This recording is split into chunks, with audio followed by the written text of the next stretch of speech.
자, 이번 시간에는 이제 핸드폰 충전기 기본적인 거 보겠습니다. 우리나라 보게 되면 AC 이 약자죠. 얼터너티브 커런트의 약자예요. 그래서 C는 커런트 그래서 교류라는 뜻이고요. 얼터너티브는 서로 왕래하다, 교류하다. 그럼 우리가 보게 되면 AC하고 DC 있잖아요. 어떤 게 더 위험할까요? 어떤 게 더 위험해요? AC가 더 위험할까요? DC가 더 위험할까요? 궁금하신 분은 집에 가서 직접 한번 만져보셔도 돼요. 사람이 몸으로 터득한 거는 죽을 때까지 안 까먹어요. 희한하게. 뭐가 더 위험할까요? AC하고 DC 중에. DC? AC. 뭐 두 개 중에 하나인데 잘 찍으셔야 됩니다. AC가 더 위험합니다. 왜? AC는 뭐가 있어요? 주파수가 있죠, 이렇게. 주파수가 있어요. DC는 주파수가 없죠. 주파수가 없어요. 그래서 주파수가 있다 보니까 전류도 이런 파형을 그리고요. DC는 전류가 이런 파형을 그리죠. 이런 파형을 그려요. DC 파형이. 그러다 보니까 복싱으로 치면 DC는 한 대 때리고 끝이 납니다. 한 대 딱 때리고 끝이 나요. 근데 얘는 한 대 때리고 뺐다가 다시 올라가면 다시 또 때리고 이렇게 되는 거죠. 이게 되게 아픈 거죠. 우리나라 주파수가 몇 헤르츠? 60Hz예요. 즉 여기서 여기까지가 하나의 사이클인데 얘가 몇 번 생기는 거예요? 60번. 몇 초 동안에? 1초에 60번이 생기는 거예요. 얘가. 이해가세요? DC는 전류 파형을 보게 되면 뭐가 이렇게 되죠. 근데 이 전류 파형도 이 부분을 확대해서 보게 되면 어떤 식으로 나오냐면 얘가 이제 이런 파형을 그리게 됩니다. 이게 무슨 파형이야? 여러분들 나중에 배워요. 과도 현상. 이해가세요? 이게 더럽게 어려워. 더럽게 어렵습니다. 그리고 나중에 꺾일 땐 이렇게 꺾여요. 이게 DC는 전기를 넣으면 이렇게 쭉 가다가 전기를 끊었어. 그러면 얘 뚝 떨어질 거 아니에요. 요 떨어지는 거를 현미경으로 봤더니 이렇게 생기더라. 이게 뭐다? 과도 현상입니다. 그래서 과도 현상을 여러분들이 배울 때 맨 뒤에 있어요. 왜? 회로 이론에서 제일 어려운 부분이기 때문에 맨 뒤에 갖다 놨어요. 그러니까 AC하고 DC를 보게 되면 이렇게 이런 파형을 그리게 되는데 뭐가 더 위험하다? AC가 더 위험하다. 그럼 AC가 더 위험한지 않은지를 어떻게 알아요? 기준을 보면 알아요. 기준. 우리나라는 저압, 고압, 특별고압이죠. 특별고압을 줄여서 특고라고 하잖아요. 각각 다르죠. 어디서부터 달라요? 저압만 달라요. 고압은 다 똑같아. 그죠? 얘는 저압 이상 7kV 이하. 얘는 7kV 초과. 이렇게 돼 있단 말이에요. 그러면 저압은 어떻게 나눠져 있어요? AC하고 DC하고. DC 몇 볼트? DC 몇 볼트라도 돼 있어요? 저압은. 한번 찍어봐요. 몇 볼트요? 뭔가 나왔어요. 나왔어요. 지금은 모르셔도 돼요. 모르셔도 되는데 얘 기준이 바뀌어요. 언제? 2019년도인가? 18, 19, 20, 21년도 1월 달부터 바뀌어요. 근데 사람들이 희한하게 바뀐 걸 알아. 시험 문제 그거 안 나오는데. 바뀌어야 시험 문제 나오는 거지 지금 안 바뀌었단 말이에요. 꼭 찾아보세요. 요걸 보시게 되면 뭐가 나? 얘가 더 높아. 얘가 더 높아요. 얼마? 750V. 얘는 얘보다 더 낮아. 600이에요. 그래서 얘가 더 위험하니까 볼트수를 더 낮춰놓은 거죠. 이게 전부 다 이제 어떻게 바뀌어요? 1000V하고 1500V로 다 바뀌게 됩니다. 언제? 21년 1월부터. 지금 계도 기간이에요. 계도 기간. 자, 그러면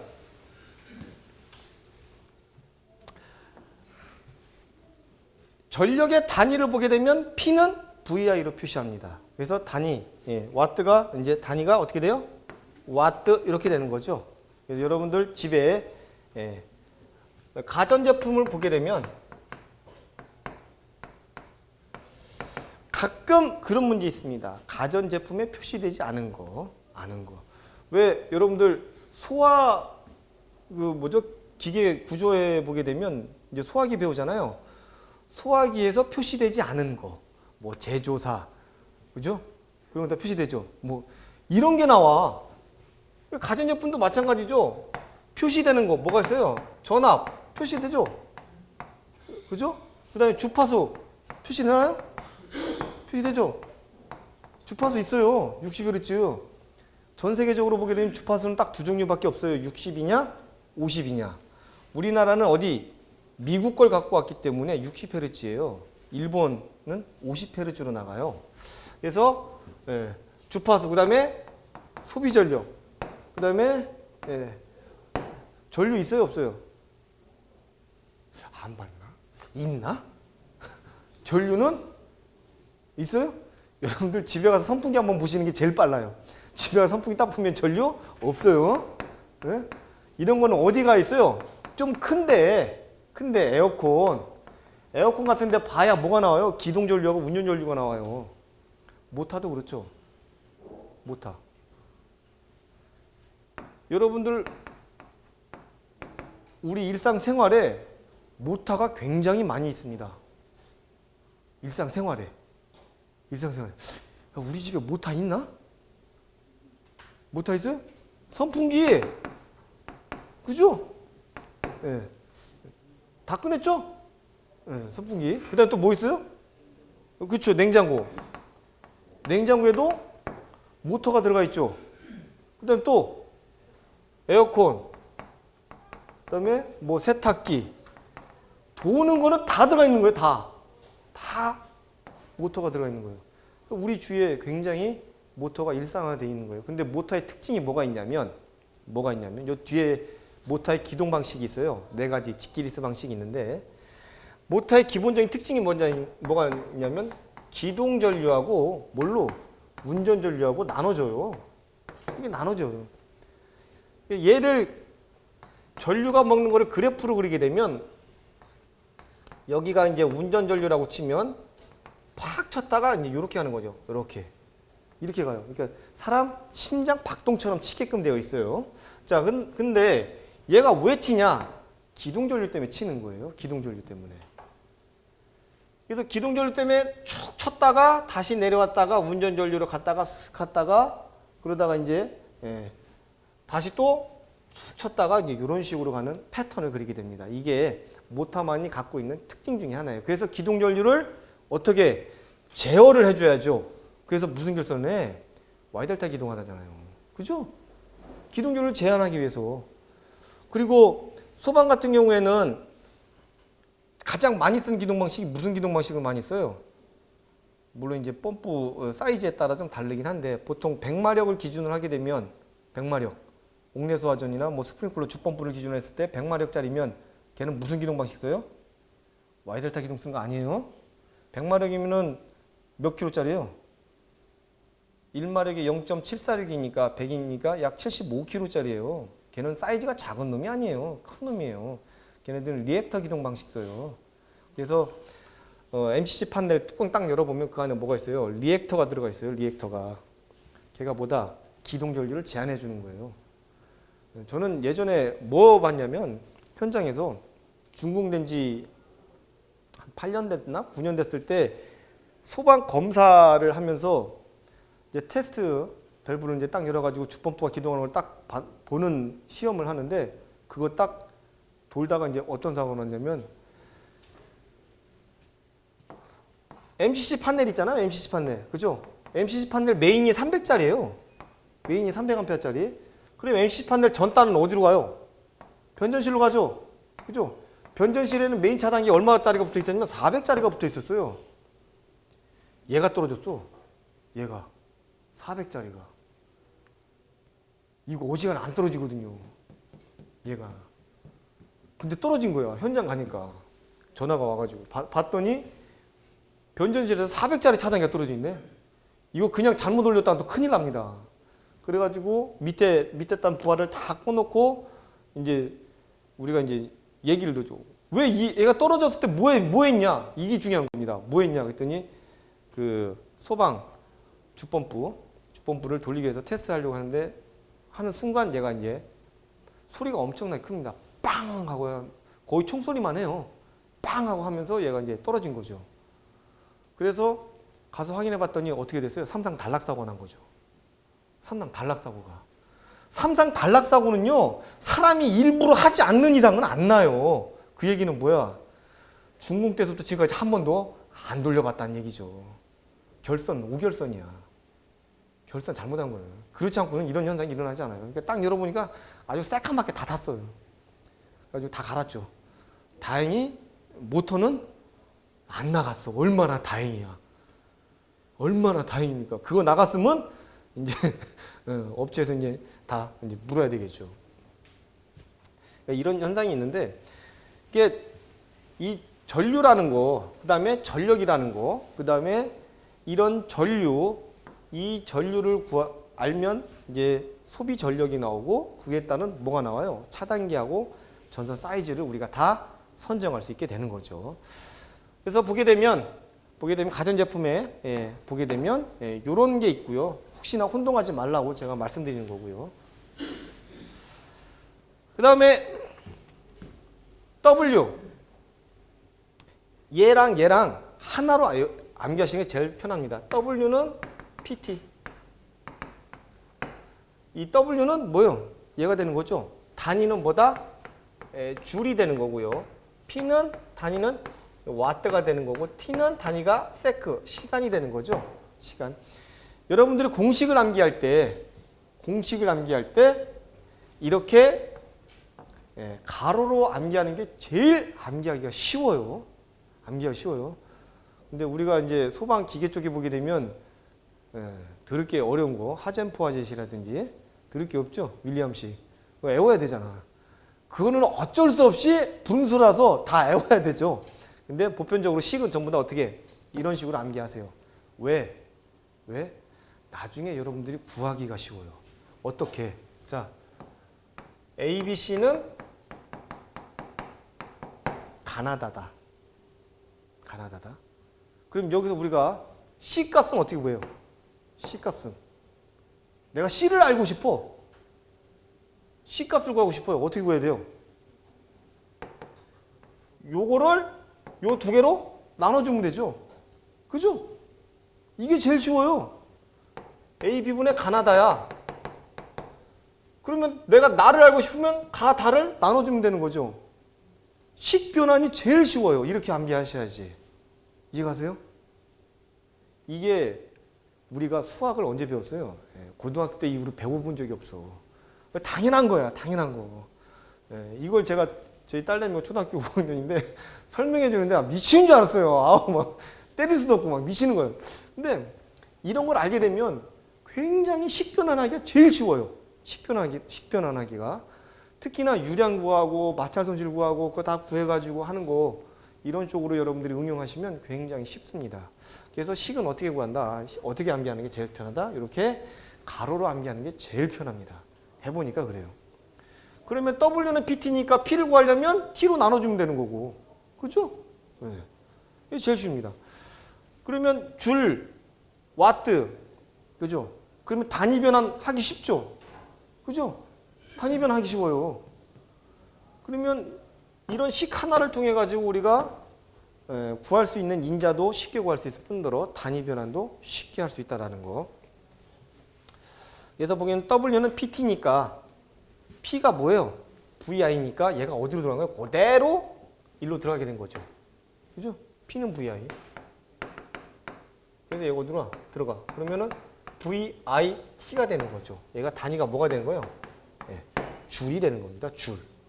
이해가세요? 줄. 자, 그러면 우리가 가끔 시험 문제에 나오는 것 중에 하나가 뭐냐? 1kWh는 변환되는 게 있습니다. 1kWh. 1kg 그러면은 10의 3승 와트 아워죠? 그죠? K는 10의 3승이니까. 그럼 10의 3승이 K야. 그럼 10의 6승은 메가. 10의 9승은 에? 기가? 네, 기가요? 기가? 우리 여러분들 핸드폰 뭐 이제 나올 때 보게 되면 이제 그 기가는 그 얘가 아닌데. 그 다음에 10에 12승은 뭐예요? 테라야. 이 테라는 우리가 어디서 접해요? 네? 이 테라. 요즘 노트북 하드디스크 용량 보면 기본 1테라입니다. 1테라. 우리가 이제 접하는 단위가 이제 커지게 되는 거죠. 그럼 10의 마이너스 3승은 밀리미터잖아요. 밀리미터. 10의 마이너스 6승은 마이크로. 10의 마이너스 9승은 예? 나노예요? 나노예요? 피코예요? 나노. 10의 마이너스 12승? 피코. 네, 이렇게 가는 거죠. 네. 근데 우리는 여기는 필요도 없어. 여기까지만 알면 돼. 여기까지만. 아시겠죠? 네, 여기까지만 알면 됩니다. 요번에 소방시설, 소방기사 시험 문제 뭐가 나는 1인치. 1인치로 해가지고 이제 나온 게 있는데, 1인치는, 1인치가 몇 센치인지를 알아야 문제를 푸는 거죠. 모르는 사람들이 많아요, 생각보다. 1인치는 몇 센치예요?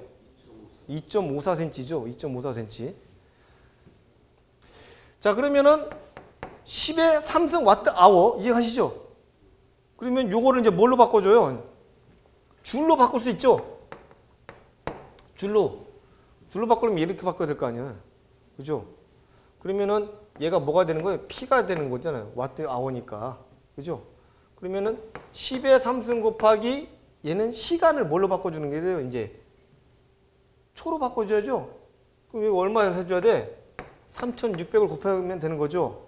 그럼 얼마 나와? 3.6 곱하기 10에 6승줄이 나오는 거 아니에요?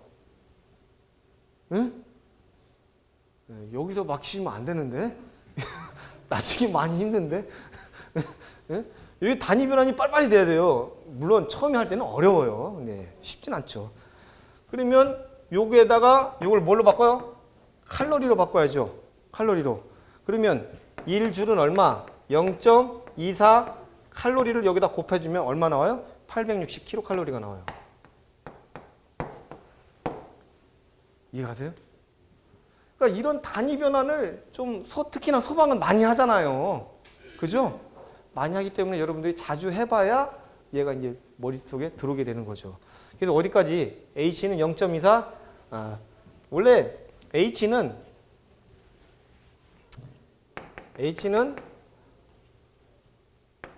PT로 써요. PT. P는 VI 그대로 들어오고요.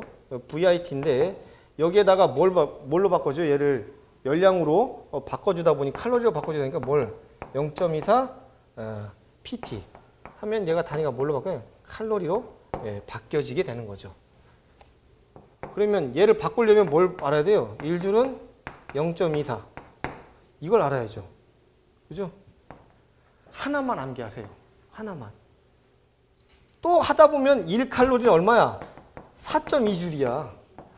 두 개를 같이 암기하다 보면 되게 헷갈려요. 그죠? 왜? 요거 나누면 돼요. 1 나누기 0.24 하면 4.2줄 나와. 그잖아요. 뭐 결국에는 얘가 얘 아니야. 그죠? A, B, C는 가나다. 다 구할 수 있어요. 이제 그것만 여러분들이 머릿속에 인지하고 있으면 굉장히 쉽게 접근할 수 있다라는 거. 그래서 여러분들 핸드폰 충전기 보면 이제 이런 식으로 되어 있고, 요 뒤 좀 이게 가끔 한번 보세요. 네. 자, 다음 열전 현상입니다. 열전 현상이면 요 세 가지가 기본적인 삼형제입니다. 삼형제. 제어백, 펠티어, 톰슨 효과. 제일 좀 헷갈리기가 쉬운 것 중에 하나인데, 자, 제어백은 소방에서 또 많이 쓰죠. 네? 얘는 이제 뭐가 되는 거예요? 기본적인 개념이 뭔가 있는데, 그죠? 뭔가 있는데, 괜찮아요? 정규 수업 아니야? 괜찮아. 괜찮아. 얘는 서로 다른 금속입니다. 금속 A와 B를 접속을 하고 여기에 뭘 준 거예요? 온도차를 준 겁니다. 온도차를 주니까 뭐가 발생되더라? 기전력이 발생이 돼서 전류가 흐르더라.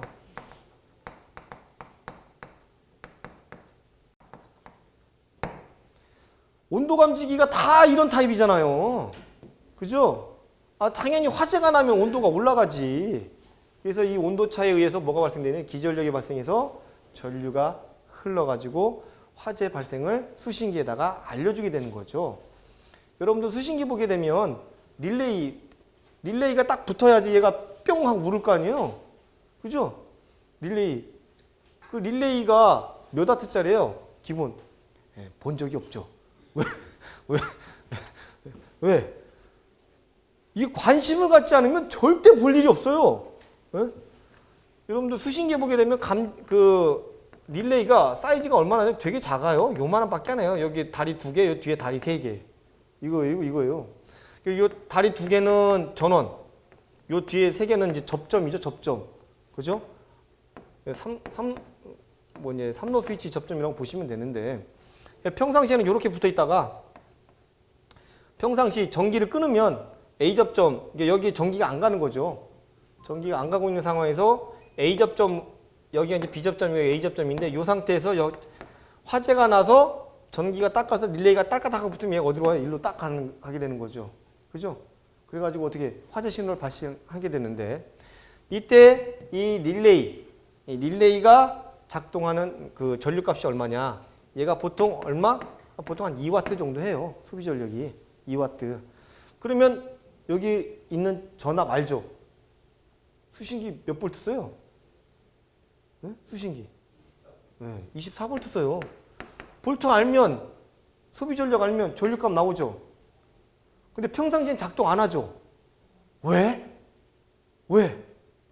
24볼트를 걸어줬는데 24볼트 맨날 걸어주잖아요. 감지기에. 그죠? 감지기 보게 되면 뭐 이런 식으로 해가지고 여기 24볼트 걸어줘요. 근데 작동 안 해. 왜? 요 뒤에 뭐 있어요? 종단저항. 몇 킬로짜리 걸어놔? 10kg 걸어놓잖아요. 그죠? 그럼 전류 I는 R분의 V 해가지고 얼마야? 10kg, 10에 곱하기 10의 3승분의 24V니까 얼마야? 2.4mA잖아요. 얘 가지고는 얘를 작동시킬 힘이 안 나와. 그래서 평상시에 작동 안 해요. 그러다가 얘가 1층, 2층, 3층, 4층에 있는 감지기가 딱 작동했어. 아무거나. 그러면 전기는 일로 안 가죠. 일로 가죠. 그잖아요. 그러니까 얘가 없어졌어. 그러니까 전류가 얼마만큼 늘어나요? 24A로 늘어나게 되는 거죠. 그럼 얘가 뭘로 해요? 얘를 작동시키게 되는 거야. 이 기본적인 포메이션이에요. 기본적인 포메이션. 물론 제가 정기 구식에 다시 또 해드려요. 너무 걱정하지 마세요. 자, 제어백 효과는 뭐다? 서로 다른 두 금속 A와 B에 뭐 온도차를 주었더니 기전력이 발생해서 전류가 흐르는 게 제어백이고, 그럼 펠티어는 이거랑 똑같은데 뭐가 달라요? 서로 다른 금속 A, B인데 여기다 뭘 준 거야? 전류를 흘리게 되는 거죠. 전류를 흘렸더니 접합부에서 열의 흡수와 발생이 생기더라.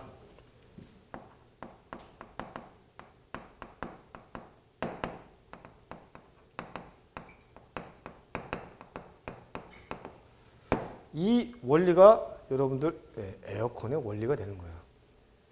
에어컨 누가 만들었어요? 그 정도 좀 알아야 되는데. 겁나 더운데. 캐리어가 상품명이 아니야. 사람 이름이에요. 그 사람이 이 원리를 이용해서 에어컨을 만들었기 때문에 우리가 오늘날 이렇게 시원하게 보내는 거예요. 감사하게 생각해야죠. 감사하게. 자, 그럼 톰슨은 제어백은 서로 다른 두 금속 A, B에 온도차하고 전류를 흘려줬어. 그럼 톰슨은 여기서 뭐가 달라요? 자, 여기에서는 얘가 다르죠? 그죠? 여기에서는 뭐가 달라요? 얘 동일 금속이야. 이게 달라요. 동일 금속에다가 전류를 흘렀더니 접합부에 열의 흡수가 발생이 생기더라. 즉 뭐가 보다는 서로 다른 금속, 여기는 동일 금속. 요 차이입니다. 어차피 여러분들 회로 이론 시간에 다시 또 배우고요. 전기 구조 시간에도 다시 또 배우게 됩니다. 배우게 돼요.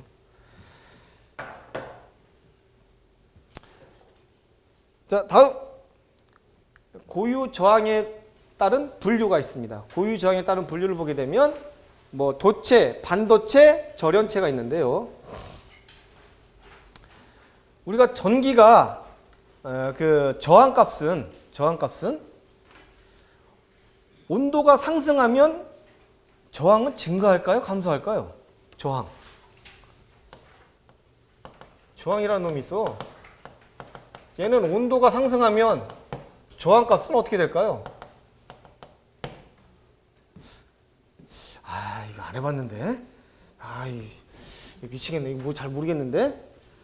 자, 그러면 최적은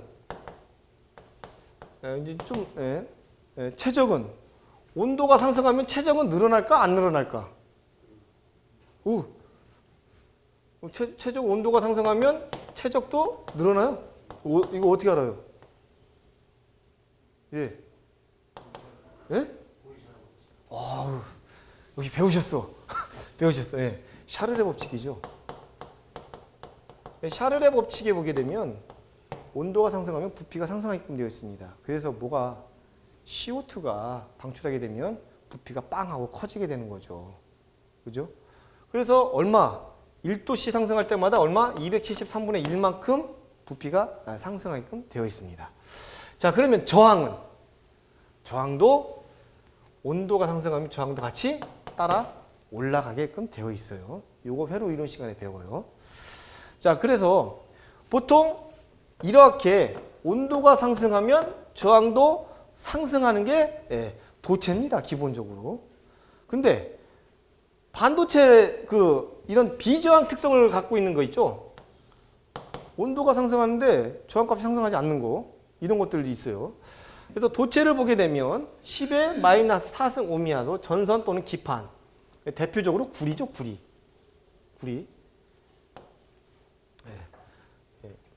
이거 이제 분자 기호도 알아야 되죠. CU. 편의점이 아니야? 구리야, 구리. CU 하면은 편의점이라고 하는데 아니에요. 그 다음에 이제 반도체. 얘는 10의 마이너스 4승에서 10의 6승인데 우리는 이런 거 몰라도 돼요. 우리는 이런 것보다도 뭘 알아야 돼? 뒤에 나와요. E1, E2, E3, SE3. 그죠? 이게 뭐예요? 접지 저항값. 그죠? 1종 접지, 2종 접지, 3종 접지, 특별제 3종 접지. 얘가 더 중요해. 얘는 몰라도 돼요. 얘네들은. 얘는 알아야 되겠죠. 소방은 몇 종 접지 써요? 소방은. 여러분들 현장에 가서 보면 접지에 몇 종 접지 이런 거 없어요. 이런 거 보려면 어디로 가야 돼? 변열실에 가야 볼 수 있어요. 여러분들 현장에 딱 갔어. 펌프 있죠, 펌프. 그죠? 펌프가 이렇게 있으면 여기에 이제 커버 있죠. 그잖아요. 커버 열면 전선 몇 가닥 와 있어요? 안 열어봤어요? 물론 열어볼 일은 없겠죠. 보다가 막기까지 한다거나 교체한다거나 드러낸다거나 했을 때 이제 얘를 열어보지. 보통 얘를 열어보게 되면 뭘로 되어 있냐면 3상 4선씩이 기본적으로 옵니다. 4가닥이 와요. 4가닥. 그 다음에 접지도 와요. 근데 접지 어디 있어? 접지 어디? 외함 접지 이렇게 가요. 이 접지선의 색깔이 뭐야? 녹색으로 되어 있습니다. 녹색. 그래서 각 선마다 색깔이 정해져 있죠. 보통적으로 다 색깔이 되어 있습니다. 그래서 R, S, T, N 흑적청, 그 다음에 얘는 회색이나 또는 백색을 많이 쓰고 있어요. 지난번에 강의하다가 왜 R상, S상, T상이냐?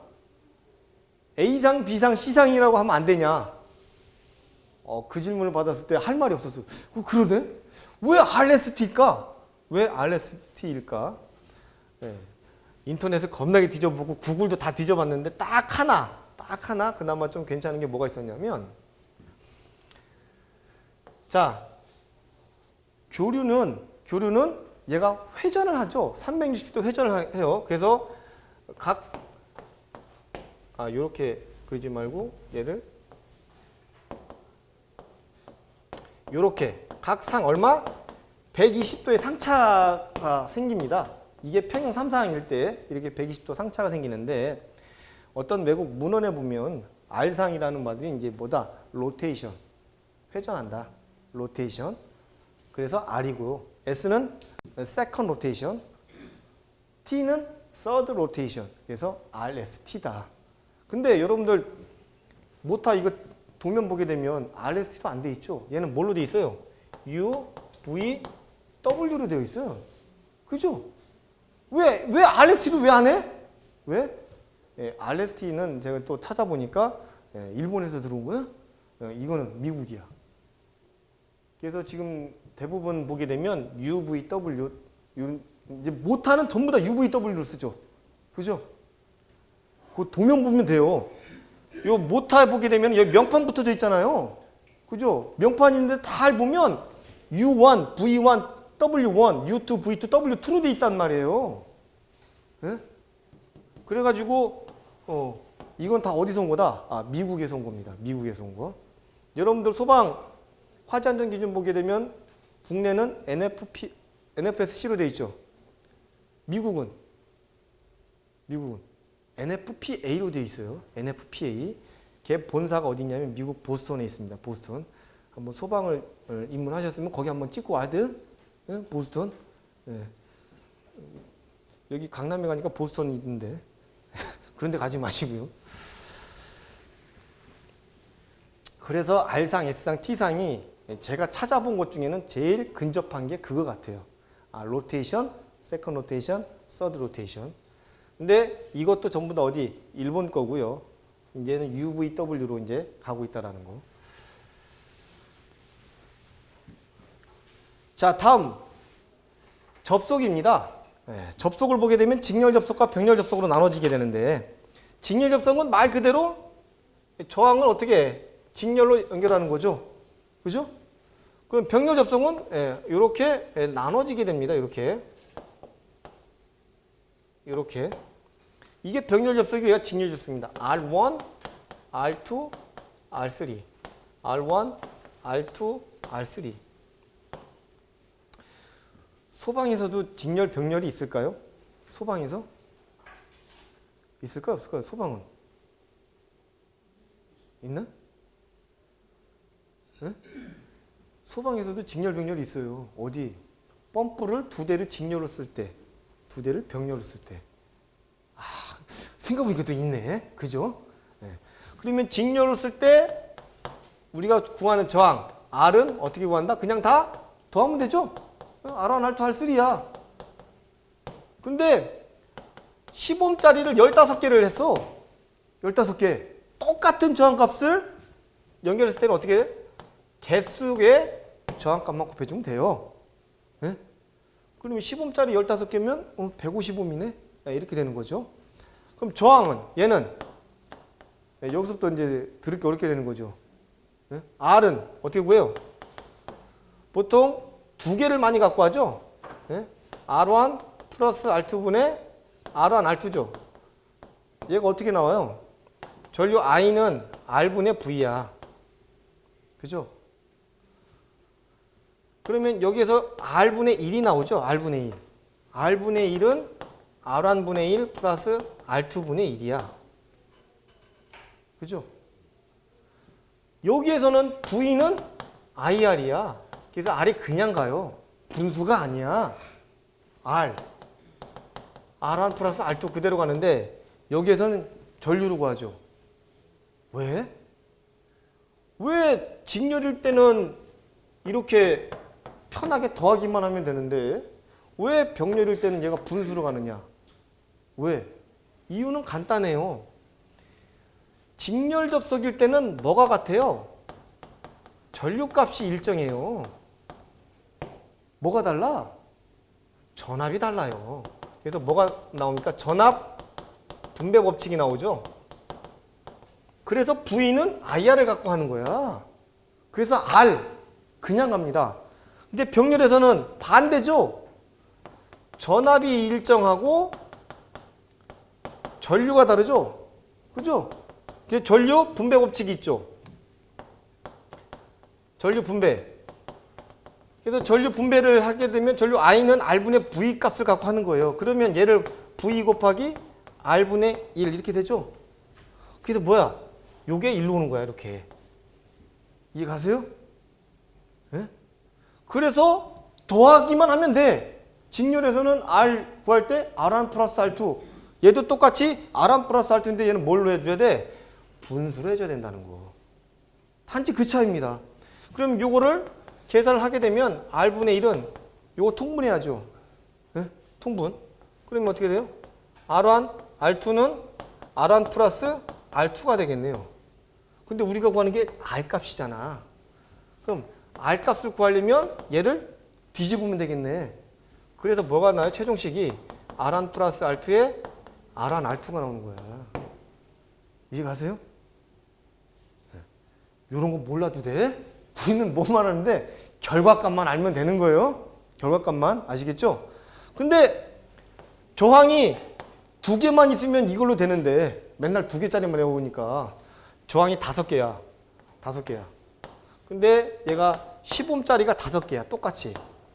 이때는 어떻게 돼? 개수로 나눠주면 돼요. 아시겠죠? N분의 R값. 그럼 5개 분의 10. 그럼 얼마 나와요? 2옴 나오는 거야. 이해가세요? 이런 식으로. 이게 직렬과 병렬에 대한 기본적인 개념입니다. 가장 중요한 거. 이런 거 몰라도 돼요. 뭘 알아야 돼요? 직렬에서는 뭐가 일정해? 전류가 일정하고 전압 분배가 생기는 거고, 병렬에서는 전압이 일정하고 전류 분배가 생긴다는 거예요. 얘가 가장 키포인트가 되는 거예요. 그래서 여러분들 관리사 2차 설계 및 시공해 보게 되면 배관이 이렇게 나눠지는 거 있죠. 배관이 이렇게 나눠져도 다시 해. 근데 배관 사이즈가 달라. 이때 여기에 흐르는 유량과 여기 흐르는 유량을 구하래. 이게 하디크로스 식인가로 해서 아마 구하는 걸로 제가 알고 있는데 더럽게 어려워요. 이런 것도 하려면 뭘 알아야 돼? 기본적인 이런 개념을 알고 있어야 다 구할 수 있다는 거. 왜? 관이 작으면 작은 만큼 흐르는 양도 작을 거 아니에요. 그죠? 그런 거에 따라 다 식이 변하니까 기본적인 포메이션보다 전기에서는 직렬에서는 전류 일정하고 전압이 분배가 되는 거고, 병렬에서는 전압이 일정하고 전류가 분배된다는 거. 요거에 대한 기본적인 개념만 알고 계시면 됩니다. 자, 다음 전기의 송전과 배전입니다. 우리나라 전기는 이제 발전을 하게 돼요. 발전.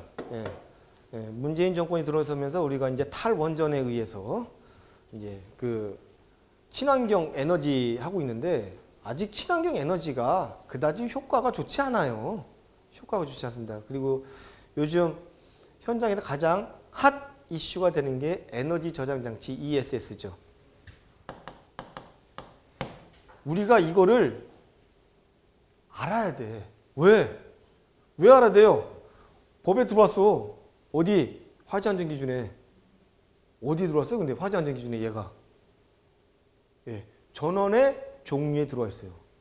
전원의 종류에 에너지 저장 장치가 들어와 있어요. ESS가. 바뀌었으니까 꼭 보셔야 돼요. 이 ESS는 이제 기본 개념이 어떤 거냐면 우리 전기는 낮에 많이 쓰잖아요. 그죠? 밤에는 새벽 2시에 전기 써요? 안 써. 대부분 산업용 뭐 공장들이 다 저녁에는 문을 닫잖아요. 뭐 야간 돌아가는 데도 있지만 몇 프로 되지도 않습니다. 그래서 심야 전기가 싸요. 그래서 한전에다가 별도의 심야 전기를 신청을 해서 심야 계량기를 받으면 거기에 이제 뭐가 딸려오냐면 타이머가 딸려옵니다. 타이머가 밤 10시서부터 해서 이길 06시까지를 뭐라고 하냐? 심야 전기라고 합니다. 이때 이 심야 전기를 이용해 가지고 얘 뭐 배터리죠. 배터리를 충전하는 거죠. 그리고 낮에 전기 많이 쓸 때 얘를 끌어다가 쓰는 거죠. 얼마나 이득이야. 이득이죠. 근데 이 배터리 자체에서 이제 화재가 굉장히 잘 납니다. 배터리. 혹시 배터리 터지는 거 보셨어요? 경험할 일이 없죠. 저는 한 3번 경험했습니다. 이 배터리가 언제 많이 터지냐면 기동할 때, 발전기 기동할 때 배터리가 빵 하고 터집니다.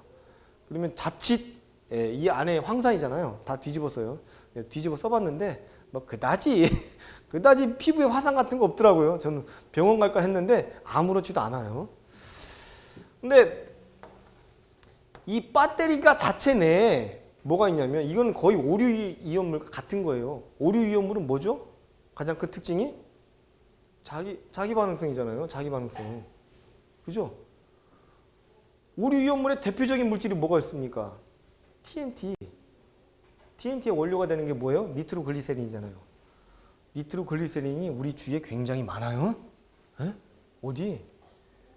여자 매니큐어 지을 때 쓰는 거 뭐죠? 아세톤. 아세톤의 원료 중에 그 니트로글리세린이 있어요. 그래가지고 걔를 어디죠? 자동차 안에 대시보드 위에다가 올려놓게 되면 그거 터질 수 있어요. 조심하셔야 돼요. 이런 것처럼 얘 자체 내가 오류 이온물의 그런 특징을 갖고 있다 보니까 기존의 소화 시스템을 못 끄는 거예요. 그러니까 어떻게 가연물이 다 탈 때까지 기다려야지. 가연물이 다 탈 때까지.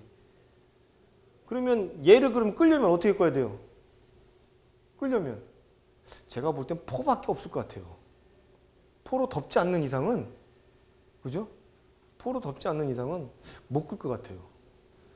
기중에 나오는 컨테이너 박스 같은 데다가 배터리 쫙 갖다 놓고 이제 충전한다 하더라도 그 안에 뭐가 있냐면은 CO2밖에 없어요. CO2 뭐 해봐야 얘 못 끈다니까요. 왜 자체적으로 얘가 거의 오류 이온물이기 때문에 이제 그런 게 좀 생기긴 하는데 요즘 좀 문제가 되고 있는 것 중에 하나가 이제 ESS라는 거. 그래서 우리나라 발전을 보게 되면 발전, 송전, 배전 해가지고 어디? 수용과로 오게 됩니다. 그러니까 여러분들이 배우는 건 어디야? 이 수용과 내부입니다. 어디? 변압기 2차 측이죠. 그렇잖아요. 소방이 전부 다 380V 쓰잖아요. 수신기 해봐야 220바더다가 뭐 DC 24V로 바꿔가지고 쓰는 것밖에 안 쓴단 말이에요. 전부 다. 그러니까 우리가 소방에서 접근하는 건 어디? 요 밑에 말단이에요. 요 위쪽은 아니에요. 요 위쪽은. 요거는 이제 여러분들의 이제 전기에 대한 어디서 발전이 되고 얘가 송전을 거쳐가지고 배전을 거쳐가지고 이제 건물까지 들어오는 이러한 일괄적인 그런 개통도입니다. 그래서 보게 되면 우리나라 발전을 보게 되면은 가장 많은 비중을 차지하는 게 그래도 이제 원자력이 가장 많은 비중을 차지하고 있죠.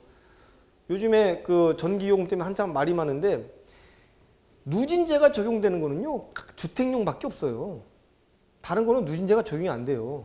그러면 주택용이 사용하는 비율이 몇 프로가 나오냐면 25%가 나오지 않아요. 25% 이하야. 전체 중에. 그러면 어디? 상업용하고 산업용. 얘네들이 4분의 3을 찾아 먹는단 말이에요. 얘네들 누진을 시키지. 이쪽에 전기요금 올리고 얘를 그 누진제를 없애버리면 훨씬 더 괜찮거든요. 근데 못하죠. 왜? 상업용은 어디를 의미합니까? 산업용은 알겠어. 공장. 그죠? 산업용. 상업용은 어디야? 여러분들 가면 PC방, 주점 이런 데가 다 상업용이에요. 이런 데 가봐요. 에어컨을 얼마나 세게 틀어놓나. 그죠? 그렇게 세게 틀어놔도 전기세 20만 원이야. 그러니까 저가로 계속 틀게 되는 거죠. 그리고 그 손해배상을 다 어디다 물리는 거예요? 주택용에다 물려버리게 되는 거죠. 비효율적인 구조죠. 비효율적인 구조. 그래서 차라리 얘를 국민의 80% 이상이 누진제 폐지를 찬성을 하는데 못하고 있는 거예요. 참 희한해요. 희한해. 국민의 80%가 폐지를 원하는데 안 돼. 그죠? 희한합니다. 자, 다음 보겠습니다. 다음. 태권도하고 유도라고 돼 있는데 제가 쓴 건 아니고요. 자, 여기서부터 이제 뭐가 나오냐? 정전 유도하고 자기 유도라는 말이 나옵니다. 제가 아까 말씀드렸죠? 자, 얘가 대전된 도체입니다. 대전된 도체를 가지고 어디? 대전되지 않은 거. 여기가 대전되지 않은 도체를 가까이 하게 되면 요 가까운 부분은 얘랑 반대 극성이 나타나고요. 그죠? 얘랑 먼 데는 얘랑 똑같은 극성이 나타난다. 이게 뭐다? 정전 유도 현상입니다. 정전 유도 현상. 대전 유도 현상. 여기에 보게 되면 물체의 전류가 흐를 경우에 외부적 힘을 발생하는 것을 유도라고 하는데, 이런 유도의 개념은 여러분들이 어디 가면 많이 쓰이냐면 변압기의 기본적인 원리가 되는 게 이제 유도입니다. 유도. 그래서 전기적 유도 현상은 전기기기, 전동기, 발전기, 콘덴서, 코일 등이 동작하는 기초적인 원리가 되는 거죠. 다 코일이 들어가 있는 거예요. 코일. 코일이 감겨져 있는 모든 성분은 이러한 유도 현상이 발생이 되게 되는데요. 그래서 전기의 공급선로죠. 또한 어디? 우리나라 송배전 선로 보면 길이가 굉장히 길잖아요. 우리가 생각해 봅시다. 전봇대 한 개당 10,000원씩만 쳐봅시다. 전국에 깔려있는 전봇대가 몇 개야? 그거 다 누구 거야? 한전 거예요. 한전 거. 전국에 깔려있는 전선이 몇 메다야? 그거 다 한전 겁니다. 그래서 자산 가치로 보게 되면 우리나라에서 제일 자산이 많은 데가 한전인데, 이런 선로가 전선이 길어지면 길어질수록 여기에 뭐가 나타나요? L과 C 성분이 나타납니다. 그래서 이제 이걸 해석하는데 사용하기도 하고요. 그래서 극성이 유도되는 현상을 정전 유도, 자석이 유도되는 현상을 자기 유도라고 얘기를 하고요. 그 다음에 유도 현상의 종류를 보게 되면 여기 나오죠? 이렇게 극성이 있다, 전기 에너지가 크다, 다른 극성으로 대전된다. 이게 이제 요 그림이 이제 얘가 되는 거고요. 그래서 정전기 유도 현상에 보게 되면 대전되어 있는 극성이 생성된 경우에 이에 근접하는 물체가 반대의 극이 나타나는 현상이 되겠습니다. 그래서 우리가 기본적으로 정전기다. 정전기. 가장 기본적으로 이제 많이 쓰는 것 중에 하나가 정전기인데요. 정전기는 우리 어렸을 때 많이 하잖아요. 차판 쫙 해가지고 쫙 하면 머리 쫙 쓰죠. 걔가 정전기야. 정지되어 있는 상태의 전기가 정전기입니다. 정지되어 있는 상태의 전기. 그래서 여러분들 건조한 날씨에 특히 가을철에 얘가 이제 대박이죠. 얘를 딱 벗게 되면 타다닥 소리가 나죠. 예? 그렇게 어느 순간 얘가 포화 상태로 있다가 그 포화 상태를 넘어가게 되면 빛과 열을 내면서 얘가 방전하게 되는 게 정전기입니다. 그래서 정전기 방전 현상을 보게 되면 마박, 비유, 적유분충 해가지고 한 9가지 현상이 있어요. 9가지 현상. 그래서 그 현상 여러분들 이제 소방 원론할 때 배우게 됩니다. 그럼 정전기에 대한 제가 설명을 해드렸고, 이렇게 정전된 전기 에너지의 크기는 캐패시던스라고 하며 C라고 표시합니다. C. 패럿이죠, 패럿. 그래서 기본적으로 전기는 아까 우리가 저항을 배울 때 R이라는 성분을 배웠잖아요. R. 그죠? 근데 저항의 종류를 보게 되면 R도 있고 L도 있고 C도 있습니다. C. 그래서 R은 저항이고요. L은 코일. C는 여기 나오죠. 캐패시던스. 네. 희한하게 C 이 계산 문제가 의외로 좀 나와요. 왜? 얘랑 반대 개념이에요. 아까 저항은 직렬 연결하게 되면 그냥 더했으면 됐잖아요. 병렬 연결할 때는 분수로 계산했죠. C는 이거 반대 현상입니다. 반대적으로 계산해요. 왜? 실험을 한 거죠. 저항을 직렬로 연결했더니 10ohm짜리를 뭐 5개 연결했더니 50ohm이 됐어. 재보니까 그러니까 더해주면 되겠네? 근데 콘덴서를 얘를 똑같은 놈을 5개를 연결했더니 어떤 현상이 났냐면 용량이 얼마로 줄었어요? 5분의 1로 줄었네. 용량이 5분의 1로 줄은 거죠. 즉 뭐와 같은 거예요? 저항, 병렬 접속할 때랑 똑같이 되는 거죠. 그래서 계산하는 방법이 콘덴서 직렬 연결할 때랑 병렬 연결할 때랑 저항하고 반대로 계산해야 돼요. 그 다음에 코일 같은 경우에는 직렬 접속, 이 병렬 접속이 있는데 직렬 접속도 달라지죠. 가동 접속이냐 차동 접속이냐 또 달라져요. 그래서 이때 구하는 거는 L0는 L1 플러스 L2 플러스 마이너스 2M으로 코일에 대한 값을 구하게 되는 거예요. 얘만 또 다르죠. 이렇게 다 구하는 원인의 최종 목적지는 어디를 구하는 거예요? 전류를 구하기 위해서 가는 거예요. 전류를 구하기 위해서. 이게 또 뭐가 다르냐? 직렬일 때 계산하는 방법과 병렬일 때 계산하는 방법 또 달라요. 이거 또 달라요.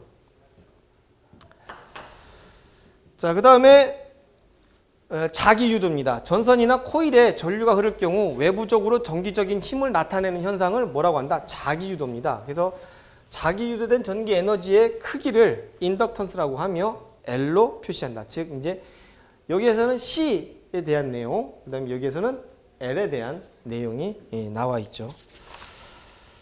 자, 그다음에 15번은 10분 쉬고 진행하도록 하겠습니다.